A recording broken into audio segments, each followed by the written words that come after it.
अंकिता कितनी अनफेयर थी वो सबको दिखा। मैंने बहुत बार हाईलाइट करने की कोशिश की थी उस दौरान। समर्थ अपनी हर हद हद पार कर रहा है एंड अपनी इंसानियत भूल गया है। टर्म्स देना आई थिंक एक पीआर स्ट्रैटेजी होती है। सोशल मीडिया पे जाके किसी के बारे में XYZ चीज़ लिख देना मैंने तो लिख दिया, अब देखा जाएगा। एक रिपोर्ट कार्ड बना था जो अभी मुझे पता चल रहा है कि दिखाया ही नहीं गया है। वो मैं दूसरों के मुद्दों में जाके खड़ी हो जाऊंगी, यहाँ की बात सुनूंगी, यहाँ की बात सुनूंगी। विकी की सोच को फॉलो करती है, उसका लाइन ऑफ थॉट वही है जो विकी बोलता है, उसे समझाता है, सिखाता है कि ये है अपना, ये प्लान है अब नेक्स्ट। तो ये चीज़ क्योंकि मैंने बोला तेरी भेड़ चाल वाली तेरी स्ट्रैटेजी है, अलग किया जाए सबके दिमाग में, कैसे ये डाला जाए कि नहीं अंकिता की अपनी सोच है। ये जो थप्पड़ है, आई डोंट, थप्पड़ वाला एक्शन है, नॉट थप्पड़, थप्पड़ वाला एक्शन है। मैं 4 लोगों को सबक सिखाना चाहूँगा, विकी, अंकिता और समर्थ और ईशा। तू अपनी शादी पर ध्यान दे, अपनी चीज़ों पर ध्यान दे शायद। Hi guys, this is Neel Bhatt and watching me on telly reporter. Recent में अंकिता कैप्टन बनी है, आपका क्या रिएक्शन है? मैंने तो हमेशा से ये मेंटेन किया था कि विकी और अंकिता को कैप्टन नहीं बनना चाहिए। देखा जब तक मैं था तब तक एटलीस्ट बनने नहीं दिया उनको। अब देखते हैं क्या कमाल ढाती हैं वो। क्योंकि मेरे हिसाब से they can never play fair. मैं जब तक था उन्होंने कोई भी चीज़ फेयरली नहीं की है। वो कैप्टनसी वाले टास्क में भी, एप्पल वाले कैप्टनसी टास्क में अंकिता कितनी अनफेयर थी वो सबको दिखा। मैंने बहुत बार हाईलाइट करने की कोशिश की थी उस दौरान। बहुत सारे सेलिब्रिटी भी बोल रहे हैं कि आयशा मुनव्वर का यूज कर रही है। ओके। और सलमान खान ने भी कहा था। जी। तो आपका क्या कहना है इस पे? तो जैसे कि उन वो ये इस बिना पर बोल रहे हैं कि उनके पास बहुत सारा डेटा है। मेरे पास वो डेटा नहीं है जिसके पास उनका एक्सेस है। So I don't have that same data. मैं उतना ही कह सकता हूँ जितना मैंने देखा है एंड जितना देखा उसके हिसाब से वो उनकी निजी ज़िंदगी थी। ज़्यादा वक़्त दोनों के साथ नहीं बिता पाया हूँ, ना ही वो समझ पाया हूँ। उन्होंने कुछ-कुछ चीज़ें अपने दिल की बात कही थी, पर उसके बेसिस पर ये नहीं कह सकता कि हाँ, वो इसका यूज़ कर रही है कि नहीं। पर येस, सलमान सर ने अगर वो चीज़ हाइलाइट की है तो उसको मद्देनज़र रखते हुए सबको इस बारे में सोचना भी चाहिए। जैसे रिसेंटली एक प्रोमो आउट हुआ है जिसमें अभिषेक ने समर्थ पे जी। हाथ उठाया था, तो दोनों में बहुत बड़ी फाइट देखने को मिली थी। जी। इस पे आप क्या बोलेंगे? I think it's the result of a lot of cruel poking from Samarth. Samarth अपनी हर हद हद पार कर रहा है एंड अपनी इंसानियत भूल गया है। उसको जब पता है कि एक किसी चीज़ से एक इंसान गुज़रा है, तो उस चीज़ को इतना ज़्यादा यू मिसयूज़ करके, एक्सप्लॉइट करके आपको नहीं करना चाहिए, just for the sake of a show. क्या आपको लगता है कि अभिषेक एक क्राई बेबी है? क्या उसे आपने अपने लिए स्टैंड लेना चाहिए अगेंस्ट ईशा और समर्थ? वो बिल्कुल अपना स्टैंड लेता है, तब जाके तो लड़ाई हो रही होती है। मुझे लगता है ये टर्म्स देना आई थिंक एक पीआर स्ट्रैटेजी होती है। तो किसी को भी नाम दे देना बहुत आसान होता है क्योंकि एक वेल्ड अटैक है। सोशल मीडिया पे जाके किसी के बारे में XYZ चीज़ लिख देना मैंने तो लिख दिया, अब देखा जाएगा।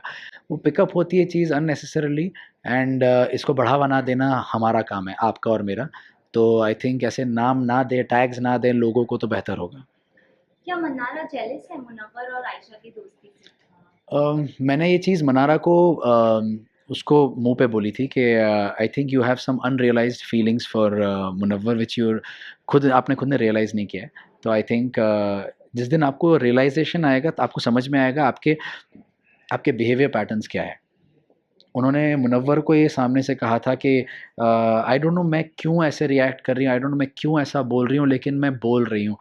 आई डोंट नो मुझसे क्यों ऐसी चीज़ें हो रही हैं, मैं इतनी इरिटेबल क्यों हूँ? उन्होंने ऐसी चीज़ें बोली थी और ये सब चीज़ें सुनने के बाद ही मैंने उनको बोला था कि I think you have some feelings. और उन्होंने माना नहीं, पर सलमान सर ने जब बोला तो वो मान गई। अच्छा, जब आपका एविक्शन हुआ था तो ऐश्वर्या का क्या रिएक्शन था? तभी जब मैं एविक्शन हुआ था और उसने एक्सपेक्ट नहीं किया था ऑब्वियसली। जब मैं घर आया तो उसने बोला कि मुझे पता चल गया था and it's very sad. Online देख लिया था कि और देव मतलब ऐसा हो गया, वोटिंग के बेसिस पे ऐसी चीज़ हुई है। तो लाइक हो गया तो हो गया, अब क्या करें। I am happy you are back, it's okay, आ जा। आपको लगता है अनुराग का एविक्शन अनफेयर था? ऑन द बेसिस के घर वालों को ये मौका देना, जो यहाँ पर एक दूसरे को हराने ही आया ना, क्योंकि ट्रॉफी तो एक के हाथ में जाएगी। तो एक तो मतलब हम एक दूसरे को हराने ही बैठे हैं। तो आप किसी ऐसे को देना वो पावर, या इतने बंच ऑफ लोगों को देना कि आप किसी एक को निकालो, तो वो आई थिंक अनफेयर है। वो प्रोसेस अनफेयर है मुझे लगता है। अच्छा, क्या ईशा भड़काने का काम करती है? क्योंकि ईशा ने कल मुनव्वर और मन्नारा के बीच में आग लगाई थी। ऑफ कोर्स भड़काने का काम करती है, क्योंकि जब पहले महीने के एंड में उसको बोला गया था कि आपकी इंडिविजुअल जर्नी शुरू ही नहीं हुई है, क्योंकि अभी भी आप अपने ज़िंदगी की उलझनों में उलझी हुई हैं। एक रिपोर्ट कार्ड बना था, जो अभी मुझे पता चल रहा है कि दिखाया ही नहीं गया है वो। एक रिपोर्ट कार्ड बना था जब शफलिंग हुई थी पहली बार, सब एक कमरे से निकल के दूसरे कमरे में गए थे, तब ईशा के लिए रिपोर्ट कार्ड में रिमार्क में लिखा गया था कि आपकी इंडिविजुअल जर्नी शुरू ही नहीं हुई है, क्योंकि आप अभी भी अपने बाहर की ज़िंदगी में उलझी हुई हैं। तो उन्होंने क्या किया कि मैं समर्थ और अभिषेक से दूर रहूँगी, इनका ब्रोमांस चलता रहे, मैं दूसरों के मुद्दों में जाके खड़ी हो जाऊँगी, यहाँ की बात सुनूँगी, यहाँ की बात सुनूँगी, और फिर एक पॉइंट पे बोलूँगी, नहीं, नहीं, आपने तो पिछली बार कुछ उल्टा बोला था, ऐसा बोला था। फिर वहाँ पर तू कहाँ से है, तुझे कैसे पता? और वो मुद्दा अपना बना लेती थी। तो वहाँ से अपना मुद्दा बनाया, अब अपना क्योंकि मुद्दा बन गया, स्ट्रॉन्ग पर्सनैलिटी बोल दिया गया है उसे, तो अब उसका क्या हो गया कि दूसरों के बीच में झगड़ा कराना। तो अंकिता और विक्की जो शो में फाइट करते हैं, क्या आपको लगता है वो फेक है, क्योंकि ये आप प्री प्लान्ड है ताकि वो शो में बने रहें? मैं पहले की बात के बारे में कुछ नहीं टिप्पणी दूंगा। मैं रिसेंटली जो मैं जिस हफ्ते में निकला हूँ उस हफ्ते की बात कर सकता हूँ। यस, वो बहुत सारी चीज़ें प्लान थी उस हिसाब से, क्योंकि बहुत सारी जगह पर मैंने और कई लोगों ने हाईलाइट किया कि अंकिता की अपनी सोच नहीं है, विकी की सोच है वो। विकी की सोच को फॉलो करती है, उसका लाइन ऑफ थॉट वही है जो विकी बोलता है, उसे समझाता है, सिखाता है कि ये है अपना, ये प्लान है अब नेक्स्ट। तो ये चीज़, क्योंकि मैंने बोला तेरी भेड़ चाल वाली तेरी स्ट्रैटेजी है, यही तेरी गेम है और कुछ नहीं है। तो अब ये कैसे अलग किया जाए, सबके दिमाग में कैसे ये डाला जाए कि नहीं, अंकिता की अपनी सोच है। तो वो दोनों एक दूसरे के साथ लड़ते थे in front of everybody, that how Ankita की सोच अलग है, नहीं यार, Ankita was thinking different from Vicky. तो ये चीज़ हाईलाइट करने के लिए की गई थी। अच्छा, आपका क्या रिएक्शन था अंकिता और विक्की के थप्पड़ वाले इंसिडेंट पर? क्या सलमान सर को उस पर बोलना चाहिए था?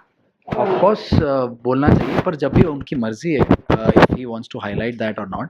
एंड आई फील ये जो थप्पड़ है, आई डोंट, थप्पड़ वाला एक्शन है, नॉट थप्पड़, थप्पड़ वाला एक्शन है जो मैंने वीडियो देखा, आई डोंट कंडोन इट। वो चाहे पति पत्नी के बीच में हो या किसी के भी साथ हो, आप अगर ये एक्शन कर रहे हो, उसका मतलब आप किसी को सच में हार्म पहुंचाने के इंटेंशन से वो कर रहे हो, मारने के इंटेंशन से कर रहे हो। सो आई डोंट कंडोन इट। अगर आपके शो में री एंट्री हो जाए तो कौन वो होगा जिसे आप सबक सिखाना चाहेंगे? मैं 4 लोगों को सबक सिखाना चाहूँगा, विकी, अंकिता और समर्थ और ईशा को। अच्छा, आपके टॉप 3 कंटेस्टेंट्स जिन्हें कोई आप नहीं इसमें है, देख रहे हो, कोई नहीं है। एंड विनर किसे देखना चाहते अभी तक तो मैं किसी को सपोर्ट ऐसा करूँगा नहीं, क्योंकि मैं उस रेस से हार निकल चुका हूँ, तो मैं क्यों सपोर्ट करूँ किसी को? हो?